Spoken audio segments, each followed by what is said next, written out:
Hello guys, আশা করি ভালো আছেন। দেখতে পাচ্ছেন আমাদের একটি সুন্দর লাল রঙের বাসটালি ডেলিভারি করা হচ্ছে এবং এটি টেকেরহাটে মনির ভাইয়ের নিকট ডেলিভারি করা হচ্ছে হীরা ট্রান্সপোর্টের মাধ্যমে।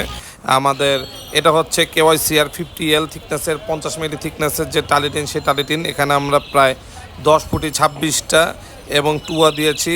আপনার এই সব কিছু মিলিয়ে প্রায় আমরা 1000 স্কোয়ার ফিটের মতো টালিটিন ডেলিভারি করছি। এটা সম্পূর্ণ ট্রান্সপোর্টের মাধ্যমে ডেলিভারি করছি এবং আমাদের প্রোডাক্টের ফিনিশিং কোয়ালিটি দেখতে পাচ্ছেন। আমাদের বর্তমানে বাস টালি শুধুমাত্র লাল রঙের রয়েছে এবং KYCR ব্র্যান্ডের এই মুহূর্তে আমাদের কাছে অ্যাভেলেবেল রয়েছে। আমাদের ক্লায়েন্টের রিকমেন্ড অনুযায়ী, সাইজ অনুযায়ী আমরা সুন্দরভাবে ডেলিভারি করছি এবং আমাদের প্রোডাক্টের প্রিমিয়ামনেস এবং ফিনিশিংটাই বলে দেয় আমাদের প্রোডাক্টের কোয়ালিটিটা কত ভালো। সুতরাং আপনাদের বাংলাদেশে কোথাও এইরকম প্রোডাক্টের দরকার হলে বাংলাদেশ যেখানে হোক, আমরা ট্রান্সপোর্টের মাধ্যমে পুরো বাংলাদেশে ডেলিভারি করে দিতে পারবো। ধন্যবাদ।